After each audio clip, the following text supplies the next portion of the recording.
So guys, the full summary of One Piece chapter 1180 is out, so let's go over it, bro. Like, as you know from the brief spoilers, bro, Zoro and Sanji, bro, they're cooked, man. Elbaph is totally cooked after this, bro. Like, this is crazy, guys. Like, I don't know, like, what's about to, like, happen next, you know? Like, this is, like, one of the most craziest point in One Piece right now. So, without further ado, let's go over the chapter from the full summary, from the beginning to the end, and we'll discuss at the end about all the main points in the chapter. So, more details of the chapter. Thanks read on from Arlong Park forums. Chapter 1180, title is Omen. In Japanese kanjis, it means demonic aura. In the reader request in the cover, we see Vegapunk modifies Zeus so that he rains down candies for Chopper. The chapter starts with an amazing double page with a close-up of Emu. The white dots all over Emu's body, even in his legs and feet. Emu lands in the western village and asks something to the giants. Emu says, "Where is the king of this country?" Brogy replies, "Who the hell are you?" Dorry says, "We got no king here in Elbaph." Emu notices that Sommers is in Gerd's hands and he says, "What have you been up to, Sommers?" Emu jumps and uses his spears so fast that we can't see it. Gerd's thumbs and forefingers got cut off in an instant and Sommers' body falls to the ground. Hajrudin, enraged, lunges at Emu. When Emu is about to attack Hajrudin, Stansen kicks Hajrudin out of the way. Unfortunately, Emu's attack cuts one of Stansen's legs. Zoro attacks Emu with Enou Santōryū, Rengoku Oni Giri, but Emu blocks it easily with the tip of his tail. Emu then creates a little black flame in the palm of his hand called Omen and shoots it to Zoro's head, making him lie down with blood on his head like being hit by a bullet. Emu then uses Omen on Hajrudin, but this time it turns out to a huge explosion. We see that the black ring with eyes on Emu's back is actually a ring of black fire. Emu conjures another Omen, but this time he gives it to Sommers, restoring Sommers immediately. Two blackbird-like wings emerge from Emu's back. Then he flies to Gonko with them. The flame on Emu's spear transforms into a cannon, which fires a black fire that has eyes and mouth at the ice block where Gonko is, creating another huge explosion. Then Emu arrives at Killingham and grants him with the Omen flame that restores Killingham too. Sanji attacks Emu with a kick, but Emu blocks it with the sole of his foot. Emu is about the same size as Kaido, Big Mom and Kuma. Then Emu turns around and kicks Sanji with his leg coated in black flames. It creates a huge explosion and we don't know what happens to Sanji next. Suddenly Loki appears and Emu starts talking to him. Emu says, "Mu is looking for the culprit behind the murder of my servant Harold 14 years ago. Loki says, "He wasn't your servant or anything. The name Harold belongs to my father, and he once was the king of Elbaph." Then, in an absolutely epic final double page of the chapter, Loki comes face to face with Emu. Loki is very angry, and he is carrying Ragnar's hammer. Furthermore, the area is filled with dark clouds and lightning. Loki, and I am also the guy who you are looking for. Emu replies, "Much hardship would have been avoided if thou aren't here." Loki replies, "Elbaph is the one place I would be. Hammer that into your brain, idiot." End of chapter, no break next week. Oh boy, it's about to go down, man. Like, no way. Like, where do we even start in this chapter? Okay, so we get a more close-up of Emu's like full design and we see that Emu has like all kinds of like those tattoos we see over or we saw at the end of last chapter, like those white dots Emu has all over their body, in legs and also their feet. So as most of us has assumed, like Emu has landed in the Ars Castle, which is very close to Western Village. So Emu, as expected, pulls up to Western Village first, and then Emu is like looking for like where is the king of this country. Like, I don't understand like why Emu is like so obsessed with about the king of a country, you know. Like, this is so weird to me. Because when the first time Emu possessed Gonko and arrived in Elbaph, Emu also asked like who is the king of the country, and they replied that they don't have a king currently. So Emu like transformed Dorry and Brogy and turned them into like told them to be the new kings of Elbaph, you know, like to be the new like leader of Elbaph. And then we see that Emu notices that Sommers is like in Gerd's hands, as we saw like at the end of in last chapter. Gerd and Zoro like they were like examining Sommers' body parts, and Zoro was thinking about like thinking about hurting Sommers by killing his heart, you know. And then Gerd also had like Sommers' head, and now we see that Emu notices that Sommers is in Gerd's hands, and Emu like like speed bleeds everyone. Like it was so fast. Like Emu uses his spears to like cut off Gerd's arms and forefingers, and Sommers' body falls to the ground. Then Emu is like straight up went to like help Sommers, and we also see that Emu like is making a clean sweep all around Elbaph. Like this is so crazy, bro. This feat is insane. Elbaph is huge, mind you. Like, and Emu is like teleporting from places to place and completing like these side missions like it's nothing, bro. But this is insane feat, bro. And we see that when Hajrudin got enraged and he launched at Emu, but Emu attacked Hajrudin and Stansen kicked Hajrudin out of the way. But unfortunately, one of Stansen's legs got caught in Emu's attacks. Then Zoro, after watching all this commotion and watching Emu hurting all the giants and his allies, Zoro flies in with and attacks Emu with Rengoku Oni Giri, King of Hell. But Emu blocks it easily with the tip of his tail, bro. Like, this is insane. Like, imagine, bro, this is Final Saga Zoro, who is about to surpass Mihawk pretty soon, and Zoro is getting low dipped here. And it seems like Zoro is knocked out, man. Like, he got hit with a hollow purple. Emu like creates a little black flame in the palm of his hand called Omen and shoots it to Zoro's head, bro. Yeah, it's very similar to Gojo's hollow purple, and bro, like this looks really deadly. And Zoro is like flat out, he goes to the ground and his like blood is spilling all over his head. And then there is like huge explosion in the area after Emu uses Omen on Hajrudin. And after that we don't see what happens to that group. I assume like they're all like pretty much most of them are knocked out, and Zoro, I don't know, man. Like this is looking really crazy right now, bro. Like we need to see the panels to examine exactly the extent of the damage, you know. And then we see that Emu, like the black rings on Emu's backs we saw is actually a ring of like black fire, you know, those clouds we saw in the back of Emu at the end of last chapter. And Emu like conjures another Omen, but this time he gives it to Sommers, restoring Sommers immediately. So yeah, Sommers is back in full health now.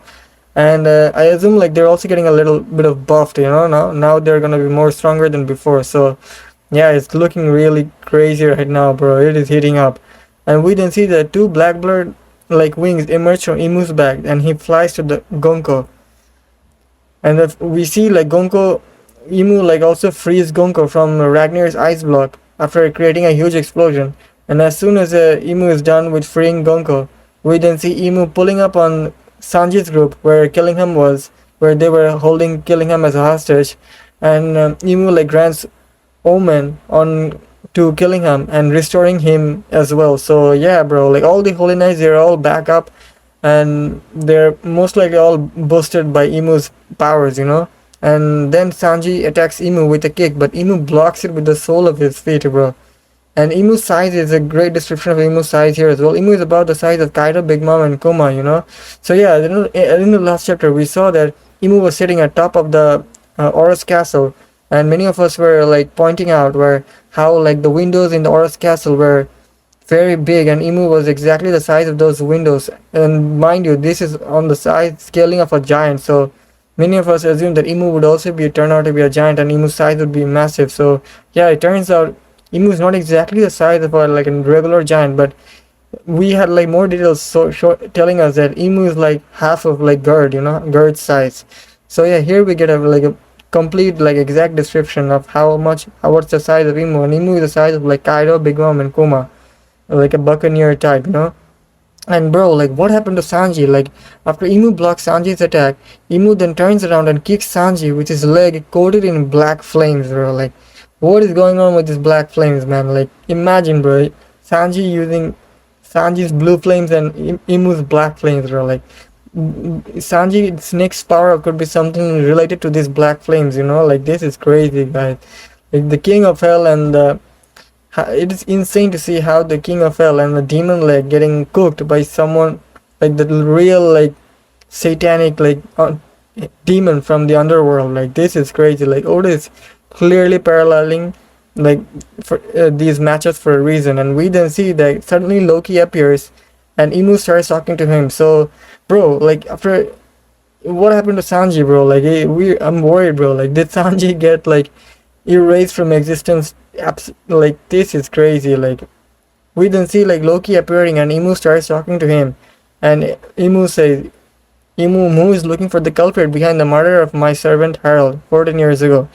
So it seems like Emu's main purpose right now is like to look for the culprit who like killed King Harold, one of the Emu's holy knights, you know. And Loki says he wasn't your servant, bro. This is crazy, bro. Emu versus Loki is here, and bro, Loki is talking big, bro. Like this is aura for aura. Loki says he wasn't your servant or anything. The name of Harold belongs to my father, and he was once the king of Elbaph. Then, in an absolutely epic final double page of the chapter, Loki comes face to face with Emu. Loki is very angry and he is carrying Ragnir hammer. Furthermore, the area is filled with dark clouds and lightning. Bro, you can just feel the vibe, bro. Like, I need those panels, bro. Like, I can't wait for the raws to come out in like 3 hours, you know? Like, I'm super hyped to see the raw panels and the chapter tomorrow. And, bro, the chapter ends with Loki saying, and I'm also the guy you're looking for. Yeah, so Loki is not ducking from the Emu fate. Emu then says, much hardship would have been avoided if thou weren't here. I'm a bit confused about what is being meant here, but maybe there is some sort of translation error here. And we then chapter ends with Loki saying, Loki, Elbaph is the one place I would be. Hammer that into your brain, idiot. So Loki is talking his big. Loki literally says, bro, idiot to you, bro. This is crazy. So yeah, I wonder where Luffy is, guys, bro. Like, where is Luffy? Is he still on his lunch break? And bro, like, I don't know, like, what's going to happen next, guys. Like, tell me your thoughts down below. Like, how are Luffy, Loki, and the Straw Hats and Elbaph Giants going to survive against Emu? Like, Emu is, at this point, is clearing up Elbaph one by one, like, solving side missions as if they're, like, simple side missions, you know? Like, this is crazy. Like, mind you, all of this is because of Usopp's rage bit, bro. I'm not gonna lie, guys. Just remember that, bro. Like, Usopp and the man of the hour is just unconscious lying on the floor, bro. Somewhere in Elbaph. Bro, imagine, bro, what if Emu pulled up to Killingham, and there were the other Straw Hats as well. Nami, Sanji, Frankie, Jinbe, Usopp, and Brook. They were all there in the same place. So I wonder what happened to those Straw Hats as well. You know, I'm worried about them. Like, bro, like, did everyone get wiped out? And bro, I wouldn't be surprised when we see the Straw Hats next that they're all knocked out. You know, like, this is crazy, guys. Like, all the people were saying that Elbaph has no tension, bro. Oda like took those comments personally and showed us like who Emu is. Like, you all really like started to downplay Emu too much, and bro, like, Emu is demonstrating why they're the strongest in the verse. Like, you need to understand, bro, like what Oda is trying to tell us here, bro. Like, now the entire situation like flipped on our hand, you know. Like, before we were talking about how everything is looking so simple and everything is going so smoothly, and bro, like I told you, it was just a calm before the storm, and now it hit so hard that we don't even know what's going to happen next, bro. Like, I don't know, man. I see Loki and Ragnar putting up a good show against Emu in the next few chapters. Bro, like, I need at least 2-3 chapters of Loki and Emu fighting on, you know, like, an Elbaph. Until, like, eventually, like, Luffy shows up and joins in on the fight. And I don't know what would happen to Loki, or if Luffy and Loki are going to team up again to fight Emu. But let's see what happens. But my prediction, I think, is Loki will put up a great show against Emu, and with Ragnar by his side. Mind you, Ragnar is very important, guys. Don't forget about the GOAT Ragnar, bro. The big Ragnar, bro. And I think Loki's will do well. After that, after a while, Emu will like lock in, and Emu will show why they are actually them. Because, bro, like, if Zoro and Sanji are getting one tap, bro, Luffy, Loki don't have a chance. Honestly, I'm not gonna lie, bro. Because I'm pretty sure Luffy is not one-shotting Zoro and Sanji, bro. Let's be honest here, for real.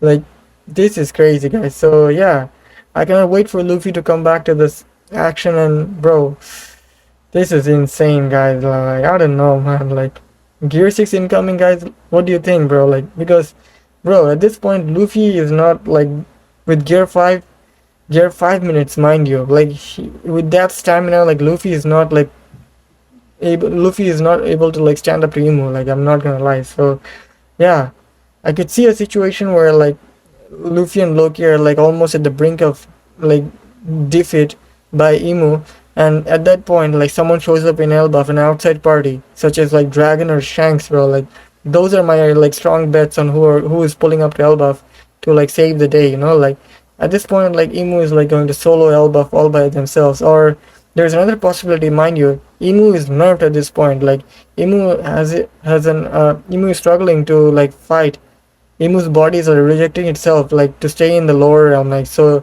And Emu said before that they're going to leave the Holy Land for a short period of time, so it means Emu cannot stay in this lower realm for a long period of time, or they're vulnerable. And in this chapter, we see that Emu is actually blocking attacks from Zoro and Sanji, while before we saw that Emu didn't even bother to, like, block attacks from, like, the strongest characters in the verse in God Valley. And here we see Emu blocking attacks, so Emu might be more vulnerable than we think here, but they're also, like, pretty hacked out, and they have, like, I think it's pretty much only like 10% of Emu what we're seeing right now, so it's about to get real crazy soon. And when Luffy shows up, it's gonna go way out of blow out of the water, bro, the situation. So yeah, just watch out for that. And my prediction for that is, yeah, like, someone is going to show up pretty soon, or Luffy and Loki are going to, like, survive, and they're going to, like, get rid of Emu by, like, outclassing him by the time, like, Emu is going to, like, be Emu has a time limit here, so Emu is going to, like, go back to the Holy Land because of their time limit, because they cannot stay in this lower realm for long. So Luffy and Loki are going to outlast Emu in terms of time, so they just have to survive as long as Emu is here, and just outlast him. So let's see what happens. And end of chapter, and thankfully there is no break next week, and we go right into it. And yeah, guys, and the chapter is going to drop tomorrow, I'm pretty sure, if the Raws come out tonight, so watch out for that. And yeah, guys, that's it gonna be for this video. And yeah, thank you for watching, guys, and I'll see you in the next one. Peace out.